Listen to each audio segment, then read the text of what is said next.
Good morning, everybody, or afternoon, or evening. I don't know what you people do. As they'd say in Australia, g'day, mate, and welcome back to Lessons Learned. I'm Randy. I'm here today with Chris, Jared, and returning today is our own financial guru, Elon Musk, Talon. Welcome back to the show. I was on like 2 weeks ago, and then Yeah, I know, but you missed last week, so you're back. You're right. God, don't fucking rolling thunder and All right. Well, getting straight to business then, I guess. And today we are bringing you another episode in our finances series. And today we're going to be talking about cryptocurrency. And what is it? I don't know. What is it? So, C. Dougie, take it away. Let's talk about some crypto. Yeah, Bass Bro Shops. Thanks a lot for the handoff there. Telon's appearance is much like the roller coaster ride that is cryptocurrency. Up and down. Oh my god. He misses one episode. Joe. Where's Joe? I wanted to be on there, but you just really want to record on Sunday for some reason. I tried to tie it in. It worked. It came organically. Oof. Cryptocurrency. Knocking them all out early, boys. Knocking them all out early. Speaking of knocking out early, audiobooks.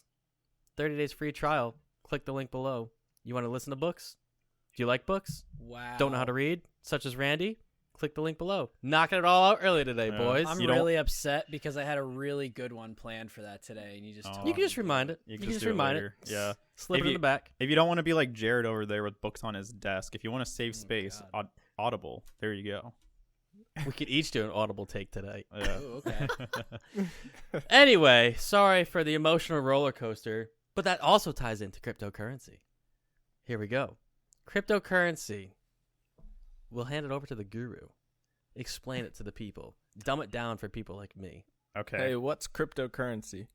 There you go. So cryptocurrency, it was kind of invented in 2009 with the white paper of the first cryptocurrency, Bitcoin, being published in 2008 from Satoshi Nakamoto, which isn't a real name. No one knows who this guy is. No one knows like what he is, or if it's even a person, or it could be a group or something like that. But the white paper of it was published in 2008, and the cryptocurrency of Bitcoin was invented and introduced in 2009 at $0 at the time.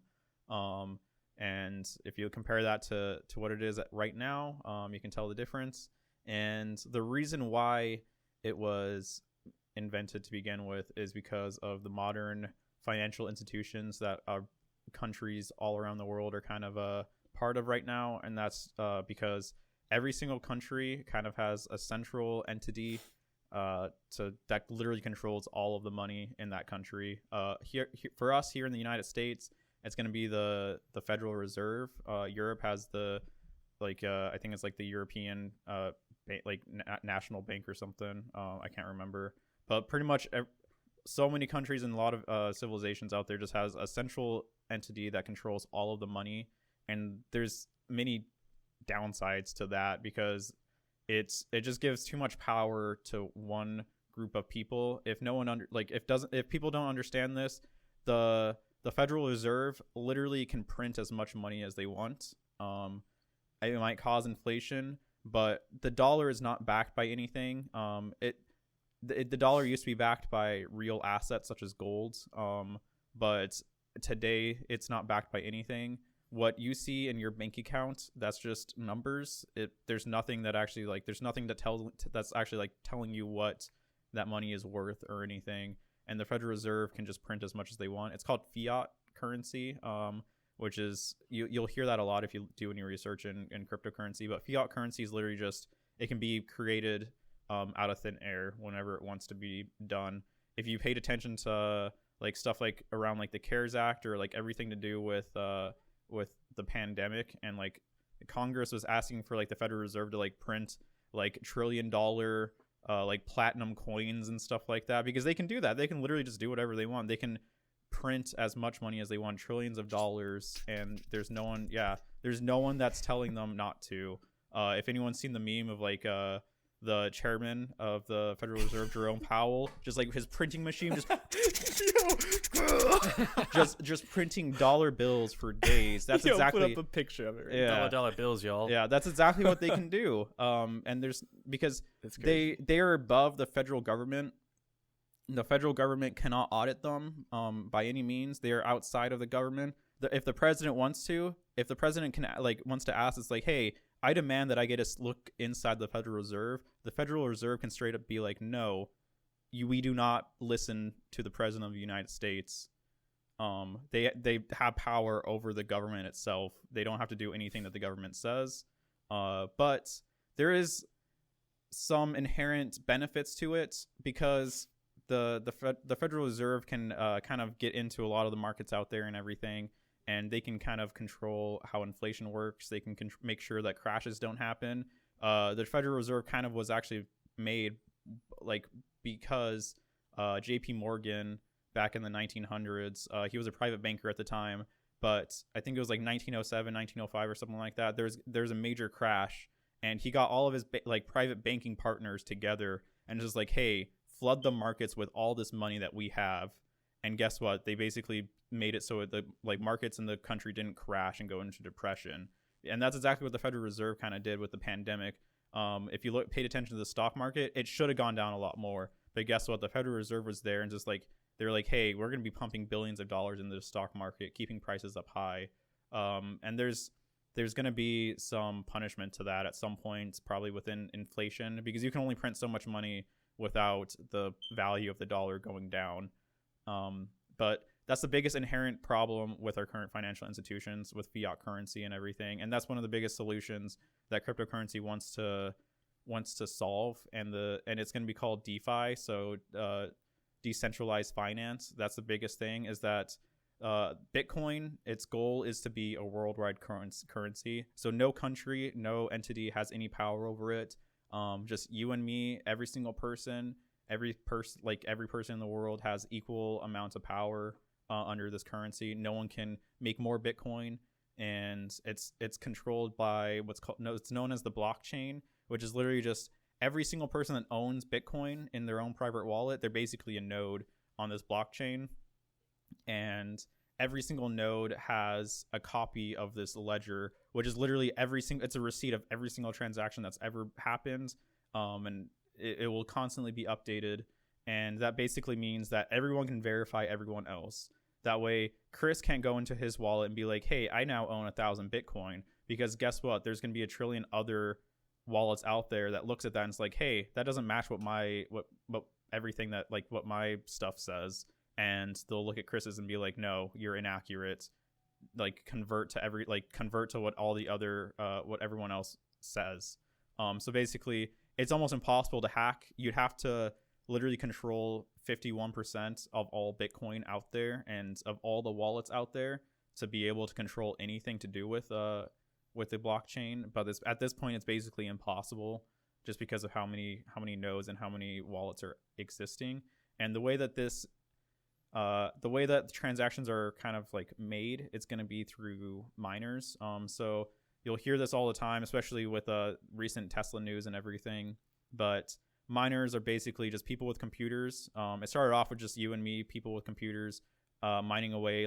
It's just running. Your computer's just running algorithms to complete a cryptographic table to basically answer the question for transactions and everything, just to prove that the transaction is eligible. And it makes it real. But today it's going to be mining is going to be controlled by huge companies around the world. China has quite a few of them, and they're going to have billion-dollar mining operations where they just have dedicated computer hardware and in storage units and everything, just running away at this algorithm to try and mine as much Bitcoin as possible. And the benefit to doing this is once you solve this hash algorithm, you do get Bitcoin as a reward. So that's how Bitcoin becomes a thing. It's modeled after something like gold. It's literally mined away. So over time, more and more Bitcoin is slowly introduced to the market, but it's a controlled. Only so much Bitcoin per year can be made into reality. And every couple of years, there's something called the halvening, which means that it's going to be literally halved how much Bitcoin can be introduced. So it's slowly and slowly trickled down until there's no more Bitcoin to be mined.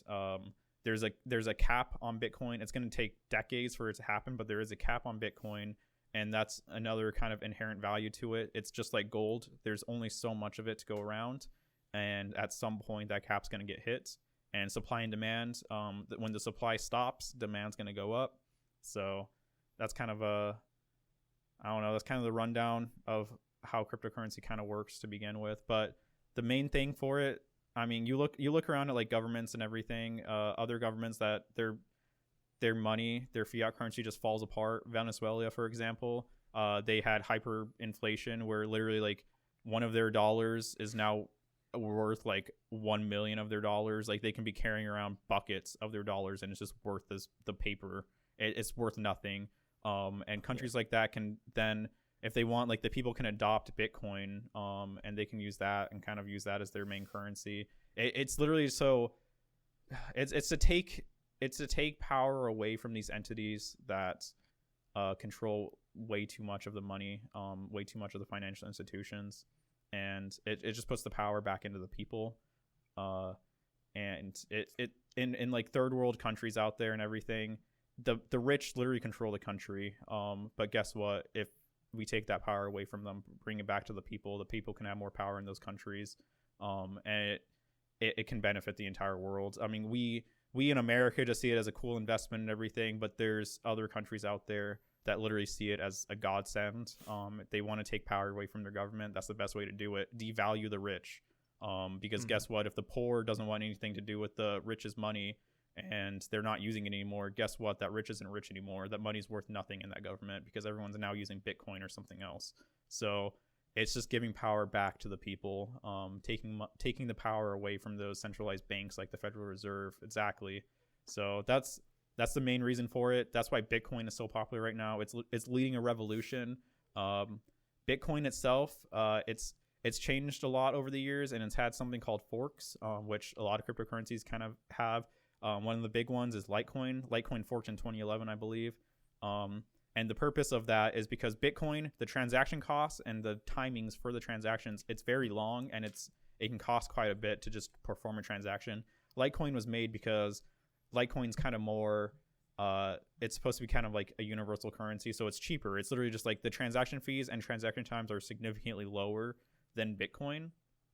And if you're following recent news, Dogecoin is literally just it's a copy of Litecoin, and the Dogecoin network uses part of the Litecoin network. So like the all the wallets and the miners and everything from Litecoin also benefit Dogecoin. So it's all kind of like the same thing. Bitcoin has had other forks such as Bitcoin Cash, which is literally kind of the same thing as Litecoin.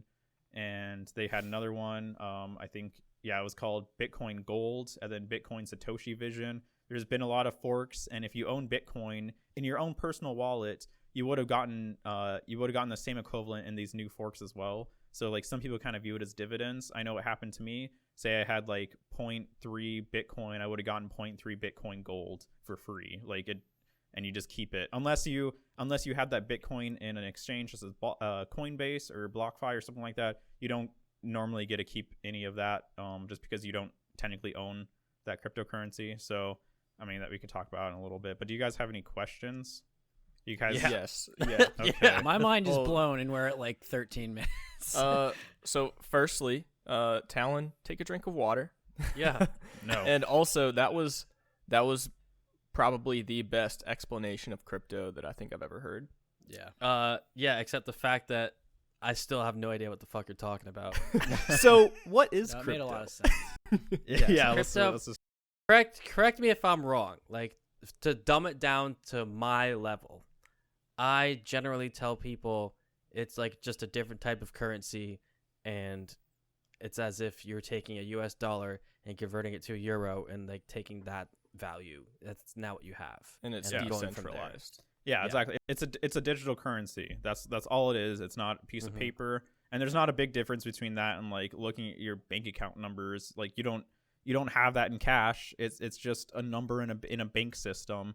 But Right. So what I think is that people get kind of all confused and worked up that like, oh, what is cryptocurrency? I don't understand. It's literally just a different currency. It's just currency. Um, It's in the yeah, name. It's like a cryptocurrency. euro versus a dollar. Yeah. Exactly. Yeah. So I think that's dumbed down to like my level where people start to understand, and then we could talk like the mining comes into account. Like like exactly like you said, you're mining. You're finding more Bitcoin, but there's a cap and all that stuff. So that's good to know. What are your guys' questions? Well, okay. I was wondering when you talked about how other like third world countries say can use this to almost like destabilize their governments to retake it back. What's to stop those countries? Like obviously the countries and the governments themselves wouldn't want that to happen. What's to stop those countries from saying like you can't use Bitcoin as a currency in this country? You can't use Ethereum or Dogecoin or whatever. There's nothing stopping those those governments to say stuff like that, but at the same time, how are you going to stop them? If those people have access to any form of internet, they can download these ledgers, they can download their wallets, and they can use the Bitcoin as freely as they want. Okay. I guess there's your single point of failure, right? Is internet. Yeah. The government can then control the internet. Yeah, but guess what? There's countries that do that. China controls the internet of their citizens all the time. But guess what? You just have to use the VPNs or something like that to hide your IP. And guess what? You can access whatever you want. Like the Chinese citizens literally do it all the time. They want to watch Game of Thrones. Guess what? They're gonna watch Game of Thrones if they want to. They don't care if their government says no. They're gonna find a way around it. Hell, we do that. I know when we're deployed, I throw up a VPN so I can watch some US Netflix, or even here I like watching some UK Netflix. Yeah, exactly. It's great. Yeah. Like that's the greatest thing about the human spirit is that at the end of the day they're gonna do what Persevere. they're gonna do what they want to do. Survive. They're not gonna just listen to their government blindly. I mean, maybe some people, but Yeah. Well, Haven't true. there- My haven't- point was more, and I think you cleared up the question when you said, they kind of can't control the internet, but which they do and can, but there's ways around it. That was kind of more what I was getting at, not so much like where they can say straight up, you can't do this. Like obviously people are going to do it anyway. Like things are illegal all the time. People do illegal things all the time. But I think you cleared up the question. My question was more like, what's to stop them from it being able to be used, but they would literally have to stop the whole internet in order for it to not be used. yeah, exactly. Like, I mean, they could have like I don't know, like whistleblowers and stuff like that. Be like, oh, this person used Bitcoin, arrest them. And the thing about Bitcoin too is like people always talk about how secure. Like people are afraid that people are gonna use Bitcoin to hide their transactions on like I don't know black market stuff like human trading and like drugs and stuff like that. But I can answer this one, but 13 trillion other people have that receipt. Yeah, there you go. That's the ledger right there. The ledger is public in every single way possible. Every single person has access to this ledger and every single transaction that's ever happened on it. You can, if as long as you can find someone's wallet address, you can literally put that. You can just copy and paste it and look at every single transaction that's ever occurred with that wallet address. So it's it's very traceable. Because like guess what? If you use like an exchange such as Coinbase, they literally share your wallet addresses with like the government and everything. So the government can look up those wallet addresses and trace those transactions they really want to. There is some cryptocurrencies out there, such as Monero and I think Dash, which is untraceable. It's all like you won't be able to look at like the transactions and everything, but currencies like Bitcoin, you could look at every single transaction that's ever happened, and governments could do that. Like you're talking about governments saying no, you can't do this, but if the government has no idea what that individual's wallet address is, they can't look at the transactions. But that's the thing, is that you have to have control of your own wallet, and a lot of people don't understand that. If you have your money in something like Coinbase or BlockFi or something, technically you don't personally own. I mean, you own it, but like you don't have complete power over that crypto yourself. Traditionally, you have to download your crypto. It's literally just a folder on like your hard drive on your computer, or you can download it to an actual like a secured, like basically a little like USB drive. You can do that too. That's a secure way of doing it and everything. And then you have complete 100% control over every single crypto that you have on there. No one else has control of it. I think we're getting a little too in the weeds. I think we need to start with one, what type of crypto, like what are the main three, which you've already listed. And then to, I guess, what apps or like how do you even get crypto? And then Rumsey, what do you have to say? Well, I was gonna ask, like you kind of were just like answering all of my questions that I had. Yeah, I know. So my first question was, aren't there countries who have banned cryptocurrencies, like Turkey? Yeah. And where else? India. Turkey. I think Korea tried doing it for a while too. Yeah, India definitely did. But that's the thing. Guess what? People find a way around it, and they're still using it. Like, India, like they had some crypto exchanges. Yeah, the exchanges had to close down because they banned it. But guess what? People are still using it, and the value of crypto is still just going up. People find a way to use these things if they want to use them. Yeah. So people are always worried about this when it comes to like the devaluation of crypto, and that's government intervention with it. But it's like you can't really predict it. It's called a black swan event for something like this to happen, which literally is like it's unpredictable. And if it does, I mean, it could be catastrophic. But no government wants to do this because guess what? When countries do it, such as India, it then cuts off like majority of their population from being able to access this thing. And then other countries such as the United States and other major world countries still are able to use it. And guess what? They're getting rich off of it because the value keeps going up. And then it just like completely fucks over India or any other country that just like completely banned it because their population wasn't able to get into it or anything like that. So it's literally just it's giving more wealth to other countries. So no country really wants to ban it. So I've got an ethical dilemma here. Somebody brought this up to me at work as we were talking about this. What about the countries such as North Korea, which are now have the option to now be wealthy, right? Like, how do you draw the line? First off, who are we to say, no, you can't do that? But second off, what if they did do that and now they have a lot of money? Then let Isn't it that happen. crazy? Like, yeah. How would you let it happen? How would you not let it happen though? There's If we're no saying way. you can't control it. It's decentralized, but that's the beauty of it. Like, let it happen. The people of the world are allowing it to happen. Like, at this point, it's a worldwide currency. Screw like thinking of it like, oh, me in the United States, I don't want North Korea to have this Bitcoin. I don't want them to get wealthy over it. No, I get that. What I'm saying is if you give people in bad places power and money, now you have a whole nother issue on your hands. Whereas before, they didn't have that ability. I can't talk. I'm tired. So you're talking about like the individual people in North Korea? I'm talking like No, he's worried about leadership, the like government government. getting the it. government of it. Well, Yeah, which there's nothing stopping them. yeah, there's nothing stopping them. I guarantee they probably own some of it to begin with, anyways. That's what I'm saying. So if you do, I mean, the worldwide currency is a great thing, right? I'm totally on board with it because it just makes sense. But at the same time, you do run into ethical dilemmas, which like we could talk about forever on a whole nother episode. But it's just something that was brought to mind at work, and I was like, "That's an interesting." Let me thought. ask you, what's really the dilemma to it though? What do you mean? What's the dilemma? just If not you give wanting- bad people money, All right, what do you mean? wait. What's the dilemma? Hold on. I think I can explain this, what he's trying to say.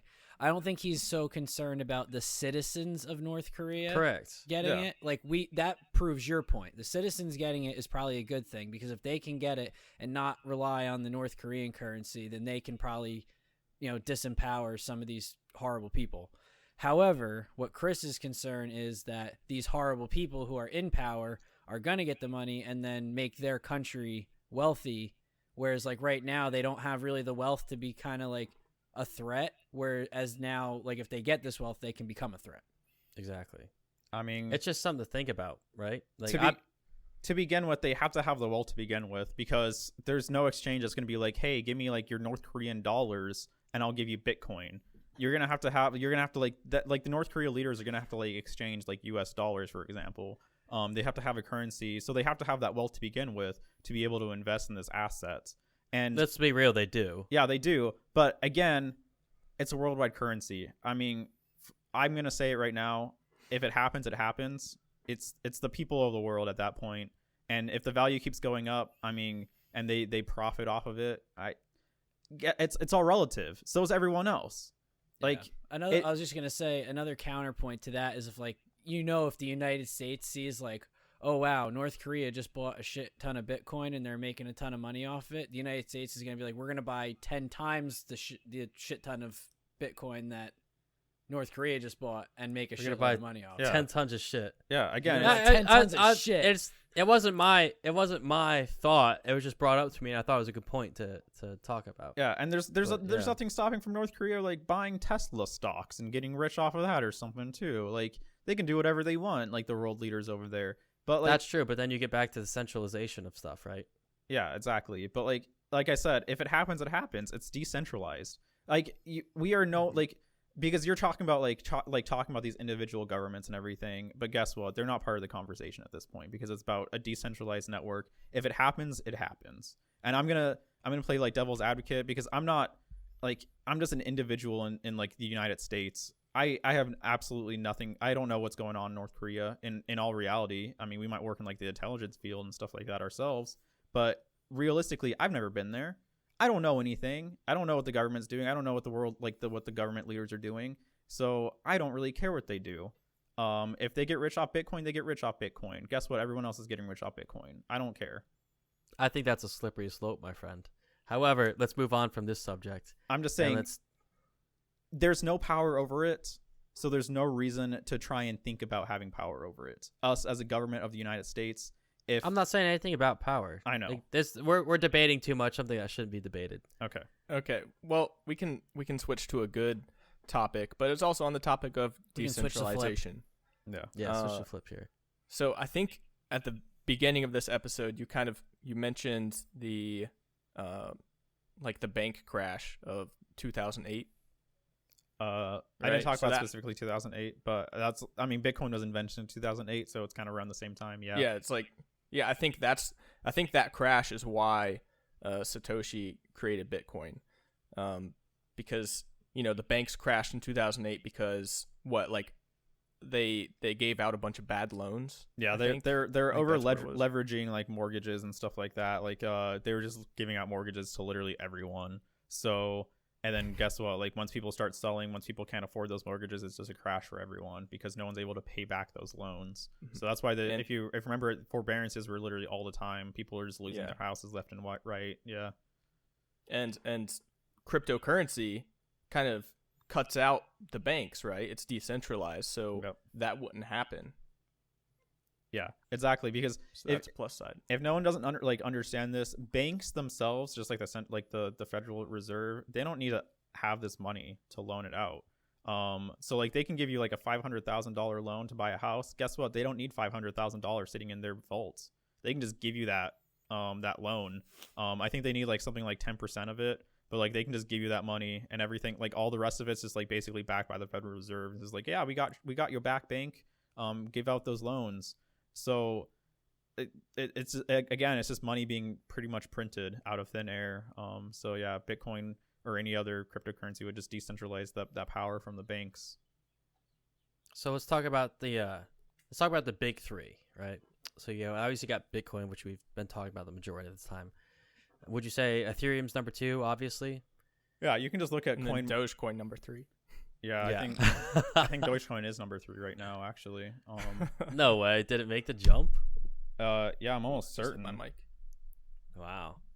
And if anyone's like ever meme lords out there, and if anyone's ever curious about this stuff, just look at the coin market cap. You can literally look at like the charts, and you can look at like their highest ones and everything. Oh, okay. No, never mind. Dogecoin's 5th. So if you want to talk about the biggest cryptocurrencies right now, it's Bitcoin, Ethereum. Binance Coin, which I'm pretty sure is just like I'm pretty sure that's just like a stable coin from the Binance exchange, and then Cardano, and then Dogecoin. Yeah, so Dogecoin's pretty high up there at this point. Yeah, that's insane. So it's no longer a joke. I don't think. I think it's gone from a meme to a legitimate kind of currency. But it's still a meme. Right, it is still a meme, which is great. Yeah. So let's also talk about, you just mentioned it right there, right? So there's different types of crypto. So you've got Bitcoin, which is, let's be real, it's like the main currency, like that's going to be the thing. But you've also got like stable coins. So why don't you kind of describe to the people stable coin is?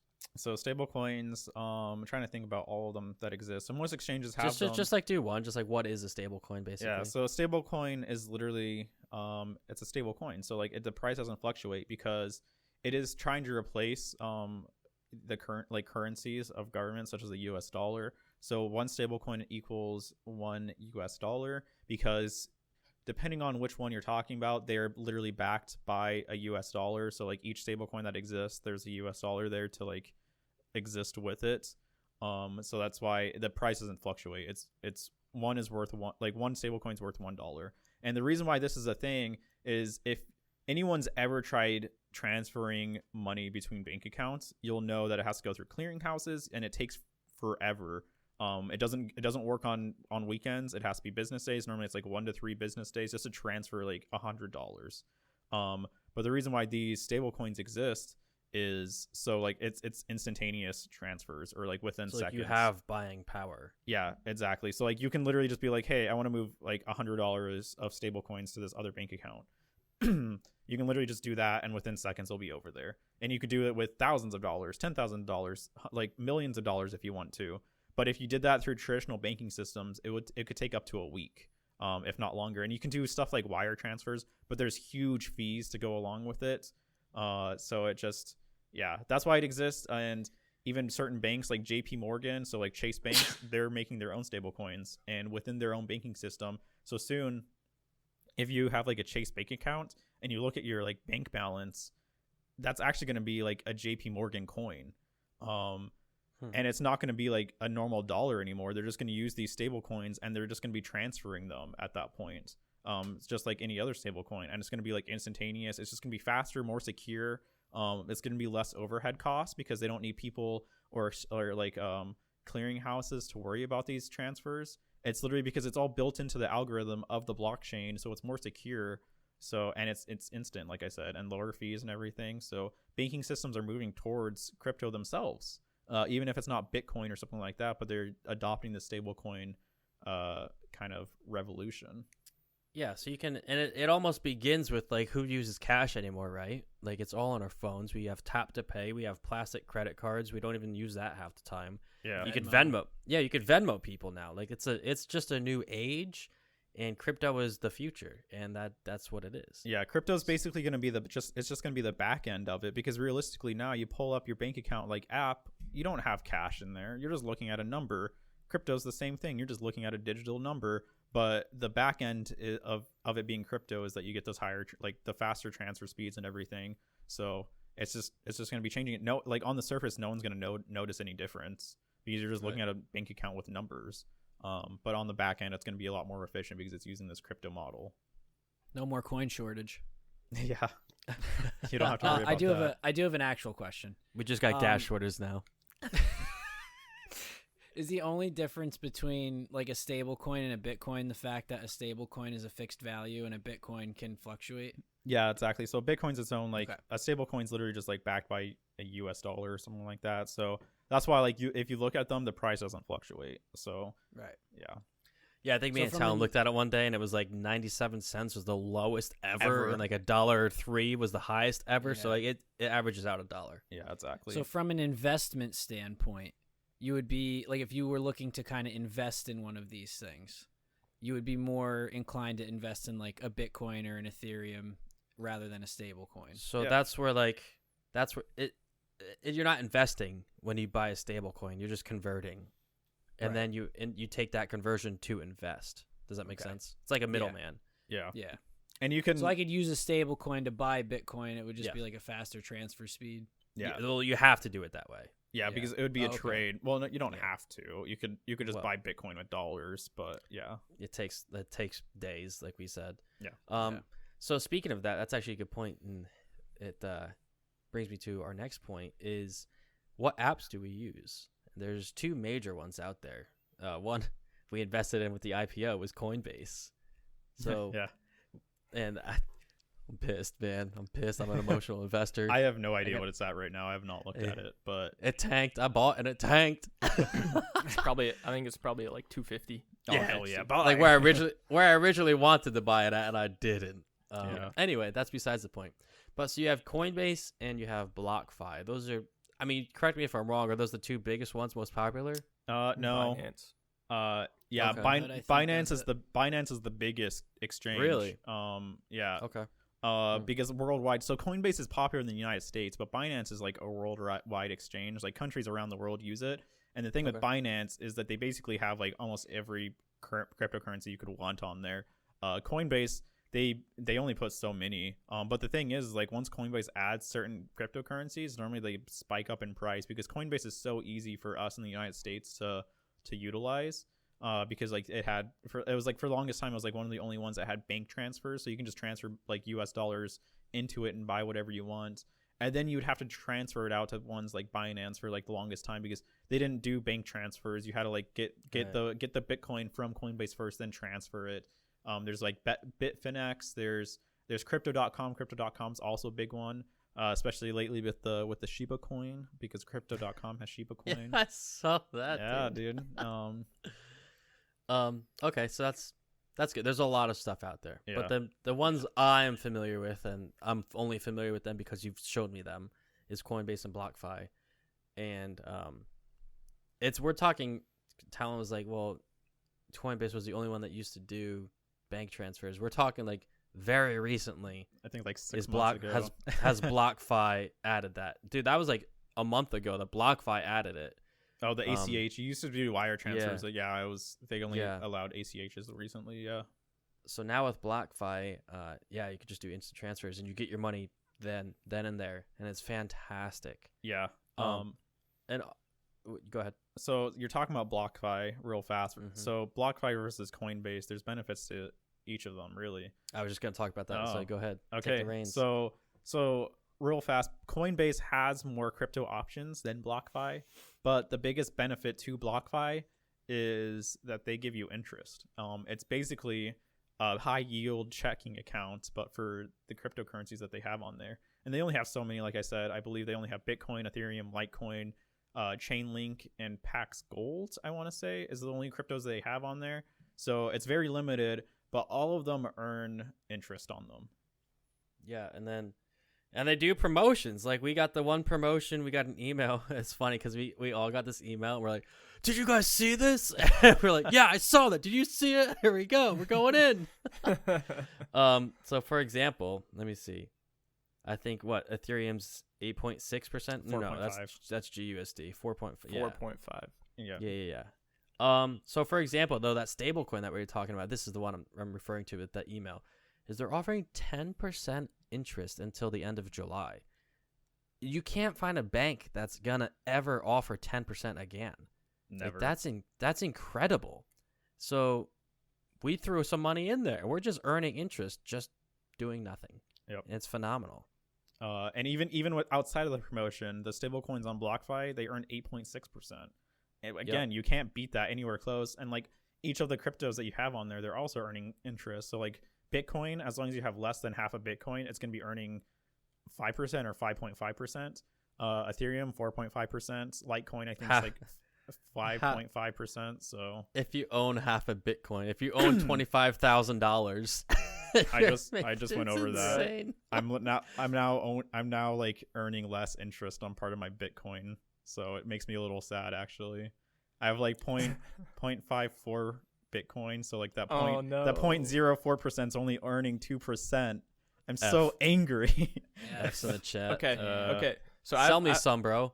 I have a question. So say you want to use different, like say you want to use MetaMask, so you can buy what are they called? NFTs. Say you want to use that to buy NFTs, but you want to use BlockFi. Time out. For the interest. What's a meta? What's a meta? It's a different platform to buy crypto. Okay. Yeah. I don't think we should go into NFTs because that's going to be too much to talk about. That's a different topic. But it's basically like online collectibles. That's as far as we're going to go. So what if I want to use MetaMask to buy Ethereum for NFTs, but I also want to use BlockFi for that interest and everything, but I also want to use Coinbase for the variety of cryptos they have on there. So would it ever make sense to have like Ethereum in MetaMask and Coinbase and BlockFi, or should I just consolidate it all down to like one platform? There's no reason to consolidate. Again, it's cryptocurrency. It transfers almost immediately. So like if you have like Ethereum in BlockFi, I mean, you just transfer it over to MetaMask or whatever you want to transfer it to. It takes a couple of seconds. You won't even notice it. So just do that. Like it's not like a bank account where you have to like have it kind of like spread around it or anything like that. So just transfer it when you want to transfer it. Yeah. Me personally, I would keep it all in one that earns the interest. So I'm earning that much more interest, unless there's benefits to like if I couldn't buy NFTs with BlockFi or some shit like that. Yeah. But I would just want to earn the interest, man. Yep. Into your talent and get rich enough to where they lower the interest rate on you. Then diversify. So Yeah, exactly. let's talk about the big one right now. Let's talk about Doge, boys. To the fucking moon. Let's go. I want everyone listening to go buy Doge because I need it to jump up so I can make a profit. Thanks. Well, before we talk about Doge, I just want to like preface this. So each cryptocurrency has a different solution that they're trying to solve. Bitcoin, they're basically trying to start a revolution. Ethereum, they started off with like smart contracts, and now they're into stuff like NFTs, which still initiate the smart contracts, but they control like a decentralized network, similar to like, I don't know, I'm trying to think of something like I can't really think of something that like competes with them, honestly. Maybe like Microsoft Azure or something. But Ethereum is completely decentralized. So there's that. And there's other ones like there's Ripple, which is between banking systems. There's plenty of other ones. But yeah, you want to talk about Dogecoin? Yeah. So yeah. the problem To that the moon. the problem that Dogecoin was trying to solve is that There is no problem. there was a problem. There wasn't. People need something to make them happy. And People need Yeah. morale. It's a morale coin. exactly. It was made as a joke to make He's the people underdog. happy. It's literally the meme Doge. Underdoge. Like it's hilarious. The It makes people smile. underdoge. That is the problem Yeah. right there. People are unhappy. They need something to laugh at. Doge. He's the Doge. underdoge. Yeah. You're buying a meme, Yeah. but it's Doge. made to make the world a better place. Yeah. Space Doge. I mean, it wasn't Hell made for yeah. that, but To the moon. So, obviously, it's been in all the news. It's been Reddit. I mean, Reddit's driving this fucking thing. Of course. I'm pretty sure in a previous episode, like one of our finances one, we're like, dude, fucking Doge. Like, we would never do that. Well, guess what? We did it. Remember when I joked about putting all my money in Dogecoin? Who's Yeah. laughing now? Yeah. Yeah, Not but me, you- because I didn't actually do it. Yeah. I don't know when the switch flipped. I almost said it correctly. That it became serious, yeah. and it's a very strange thing to happen. But this is the day we live in, right? You can get viral for stupid shit. I guess so can money. Yeah. It blows my mind. And now Elon, your boy, Talon and Elon, they should be working together. It's literally going to the moon. He's literally going to take a physical Doge. I don't know how he's going to get a physical Doge, but he's going to. And he's going to put it on the fucking moon. There's articles out that he's saying he's going to do this shit, which is crazy. My God. Also, this leads to another point real quick. Back in the news when Elon said, what, he invests like 1.5 billion into Bitcoin? Bitcoin, yes. Bitcoin. He bought like 100 Tesla, 1.5 billion. Tesla, not Elon himself. Yeah, Tesla. sorry, not yeah. That's what I meant. Thank you. Yeah, and then he said they were gonna accept Bitcoin as payment. Well, news is they're no longer doing that. Isn't that right? That is correct. As of, I believe, yesterday, what is that, the 14th? He sent out a Yeah. tweet, and people are like speculative on this because it's completely opposite of any tweet that he's ever done. It's very serious. He uses verbiage such as "we" and other stuff like that, which he's never done before because it's his personal account. It's not Tesla. So it was very serious and just completely. People think that the board on Tesla is kind of like pushing him to do stuff like this, but no one really knows. But yes, as of like yesterday, you can't buy a car with Bitcoin right now. Which is crazy, and I think the price has definitely reflected that. Oh yeah, after that tweet, it literally, you could have seen the chart and just like boom, red. It just like went straight down. Oh, this is another thing we could talk about real quick. There's a lot to talk about. If you guys haven't noticed, we're kind of all over the place this episode, but let's just stick with us. Well, wait. Before you start, No, I'm can gonna I lose my ask train you- of thought. Wait. I want to ask a No, question no, that you wait, does wait, wait, actually wait. pertain to this, Go. to what we're talking about. Go. We'll try and keep some consistency. So that kind of brings me to my point. You cannot buy a car from Tesla right now with Bitcoin. So that kind of makes me wonder, how do you use cryptocurrency? Like, it is a currency. You can use it to buy things. How do you use it to buy things? Plenty of Like, different does ways. it have to be an accepted currency from that company? Or, like, can I pay you? Let's say I make you something in my shop. Can you pay me with Bitcoin? Yeah, you sure Yeah. can. It's all up to the individual. You just need their wallet address, and you can just send Bitcoin back and forth between each other. And that's the same thing with like companies. So like for the longest time, Microsoft Store, they accepted Bitcoin. PayPal, they accept Bitcoin. So Yeah, PayPal made a Bitcoin credit card. yeah, they sure Yeah. did. I saw that. Yeah, so like it just depends on the company. There's like little like mom and pop shops, they'll accept Bitcoin. Like it just depends on whoever wants to accept it. Okay, cool. Yeah. All right, Fuck Chris, you. Fuck you, take dude. us I off lost the rails. I lost it. I knew it. I knew it would happen. I didn't have the attention span to keep it. Oh, man. Unbelievable. What were we talking about? Great question. I don't know. Damn I it. don't know. Elon said we can't use Bitcoin you- to buy Teslas now. Yeah, we were Damn talking it, about Randy. Elon and Twitter and stuff like that. So It's gone. It's gone. It fluttered away. it's gone. Okay, but Just like all my Doge. yeah, we can get back to that some of that news. So the reason why Tesla decided, hey, no more Bitcoin for now, it's because people think it's pressure probably from like the EPA. Because Tesla right now they get like huge credits and everything because they're like, I mean, they don't really use fossil fuels or anything. So like the EPA literally gives them like a crap ton of money and credits and everything because they're such a green company. But Bitcoin, I mean, those we talked about those miners before. They use a lot of power, a lot of computers and a lot of power to drive those computers. So there is certain mining companies out there that still use like stuff like fossil fuels. But if you look at energy costs and like the network as a whole, energy costs are actually lower on stuff like reusable energy right now. So wind power, solar, hydro, it's very cheap right now compared to like stuff like gas and coal. So it like a lot of the mining companies are moving closer and more towards those greener energies, especially hydro and some, I mean, even like geothermal and stuff like that. Like there's some places like some mining companies in like Greenland that's using geothermal energy to fund their mining projects and stuff. So I mean, that's why Tesla kind of moved away from Bitcoin right now, is because they're like, hey, we can't justify it because it's not, there's some miners out there that's using these fossil fuels, and us, Tesla, you know, the electric car company for the environment, we can't fund a project like this essentially. So that's kind of what happened. But if you actually look at the numbers, about 60% of Bitcoin is mined with clean energy, and it's moving more and more to more clean energy. And even some of the like mining companies in like China that you wouldn't expect, their 50% mining operations is on clean energy.